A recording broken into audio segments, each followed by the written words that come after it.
Hey everybody, it's Jody. Yeah, if you're following anything that's going on in the world right now, you can't help but notice a lot of violence and a lot of pent up upset that's happening all over the US for sure. I'm not sure about the rest of the world right now, but even in Fargo, it's funny because it feels like we're insulated here. And I think we kind of are, yet there's still this need to incite things in some way that leads me to wonder how we ever know what's true. How do we ever know the truth?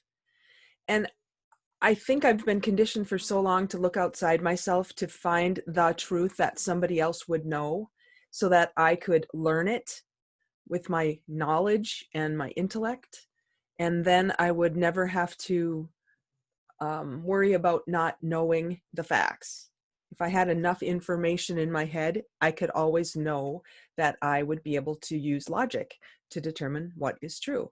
And it's just not that way. I'm amazed at what I'm noticing from my friends who are in other parts of the US who are saying, look out, Fargo, there's police scanners that are saying there's a riot in downtown Fargo, avoid downtown Fargo.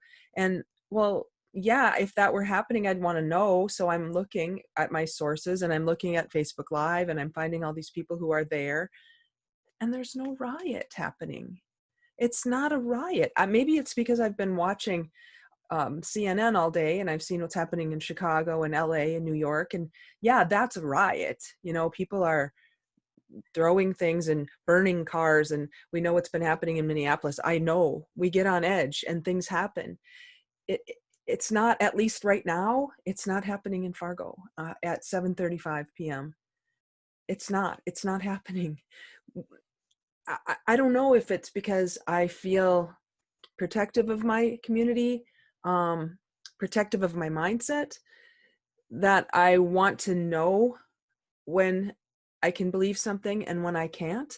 And I think when we get filled full of a whole lot of stuff that isn't true, no wonder we don't know what to believe. And when our police scanners are saying riot in downtown Fargo, things are being thrown at police, that's not a lie, because there were water bottles thrown at the police. And I guess from what I'm understanding, there was somebody who jumped on a car and damaged a couple of police cars. Yes. And that's as far as it went, because there are people in our community who won't let that happen, at least not right now. And I don't know, maybe it's true that they're importing looters and they're importing rioters. And maybe it's true that there are people who are hired to incite violence and rage. I don't know. I guess that's true. I guess that's possible. And maybe that's what's happening right now. But those are the things that I just don't understand. That doesn't mean that they don't happen. I just don't understand it. And that makes me all the more passionate about having conversations about things that matter. So there was a kid, I was in a car today, going to pick up some lamps at Hobby Lobby, and I got in the middle of the march that was moving from downtown Fargo out to Southwest Fargo, where I live, and I couldn't get across 13th Avenue. So I was sitting there for, I don't know, 20 minutes, and it was very peaceful. It was very respectful. I mean, people were chanting. They were chanting. I've been in a march before where we're chanting because we're standing for something, but there was no fighting again. I didn't sense that. They were saying things like, we want justice. You know, there things have happened, and we do need to get our voices heard. But that doesn't mean that because somebody's raising their voices in support of something that they believe in, that that's riotous and violent. There was a young man that was walking through the crowd of cars, the cars that were parked that couldn't go. And he was just I know he shouldn't fist bump, but I fist bumped him. And he said, thank you, God bless you. And he was a young African-American boy. He's probably in his 20s, but you know, very respectful, very nice. There were people who were polite and there were things happening. I mean, I don't know, people, what is the truth? What? I don't get it. I don't get it. I don't get why we would want to say things that aren't true so that we can be the one to give the information. Maybe it's because we want to have the scoop, and we want to be the one to be able to tell the whole world not to avoid downtown Fargo because there's a riot happening. It's now I'm recording this at 7:38 p.m. on Saturday, the 30th of May, and in a half hour it could blow up and the whole downtown could blow up. I don't know, could happen. But right now it's not true. It's not true yet. And I don't know. I guess if I'm looking for the other shoe to drop all the time, if I'm living my life in fear, then I suppose I would be always looking for around, looking around the corner and what's going to happen now? What's going to happen now? I've lived my life far too long that way.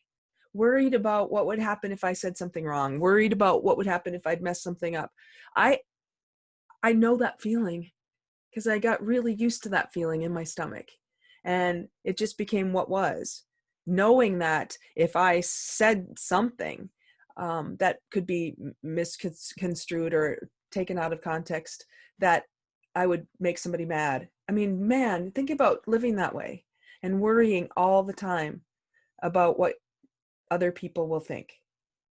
It's heavy and it's constricting, and it doesn't allow truth to come out.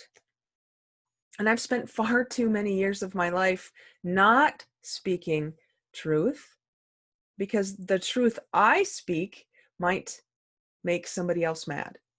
And what I find really interesting is the people who are, well, I'll just use politics right now because it's a hot topic, but the people who are very, very vocal on either end of the spectrum, they don't worry about what other people think of them.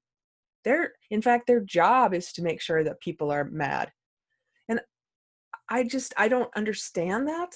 I don't understand the reason behind having conversations that divide people.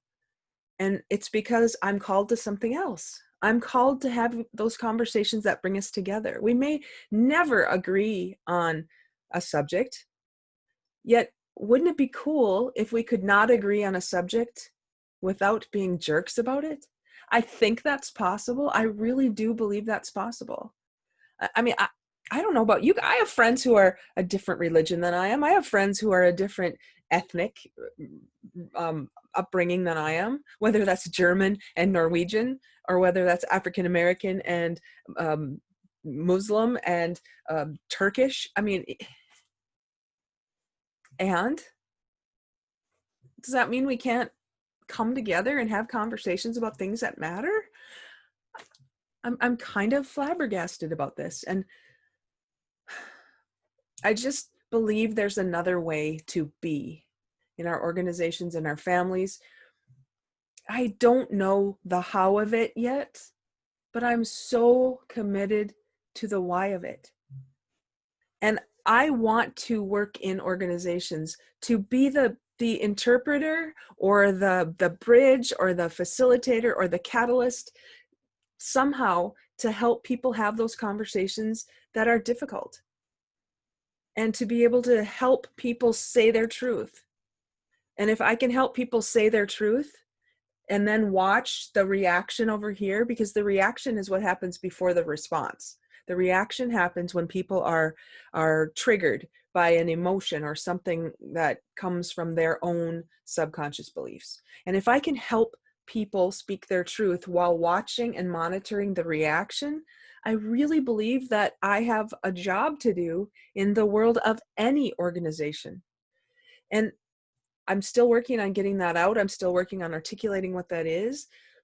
And I believe it's crucial to where we are in the world right now. It's so crucial. Look what's happening in downtown Fargo, or what's not happening. I don't know. What if we could have had that conversation with the police officer who put his knee on George Floyd's head? I mean, what if we could have had that conversation and said in that moment, I don't know if I'm pretty sure if I would have been the one videotaping it, I would not have gone up to the officer and said, hey, can we talk about this? But wouldn't it be awesome if that could happen? And if I could see somebody having a conflict with someone and say, okay, wait, what really do you want the outcome to be? Really, what do you want? And if we could dig into those fundamental questions before we end up in reaction mode, wouldn't that make the world a more harmonious place? that's what I'm up to. And that's what we're starting in our Get Real circle. Because in our Get Real circle, we can have these conversations about things that other people will judge, and judge is the only word I can think of, and um, cause other people to not want to talk about it, shut people down. The loudest voices tend to be the ones that shut everybody else's voices down. And in the Get Real circle, that's not what we're up to. We're up to having conversations. And even if somebody says something like, I can't even think of anything right now, but something like, Jody, pink looks horrible on you. That is just a horrible color. Instead of going, who do you think you are to say that? If I could learn to go, well, tell me more about that. What is it about pink that you hate so much? Let's talk about it. What if that were possible? I believe it is. Actually, I know it is. I know it is. I know it is possible. And I know also that there will be people and situations that just do not vibrationally match up. I know that.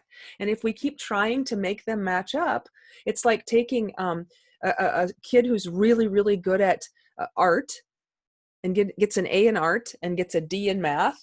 And if we try to make sure that his math grade comes up, and we focus on math, and we stop focusing on art, we're going to get a C student in art and maybe a C student in math. And if we keep focusing on what's wrong, that's what's going to happen. We're going to water down all of our possibilities in the world. So what if we could connect with things that we do want and things that are beautiful and amazing, and make them even more beautiful and amazing? And we can do that through communication, through dialogue, through conversation. I know we can. And that's what I'm up to. So Get Real, go to the Get Real page. Let's experiment. Let's figure it out together. And then let's figure out how we can take that into a bigger arena, into corporate structures. I know we can do it. And I look forward to doing it with you guys. Thanks.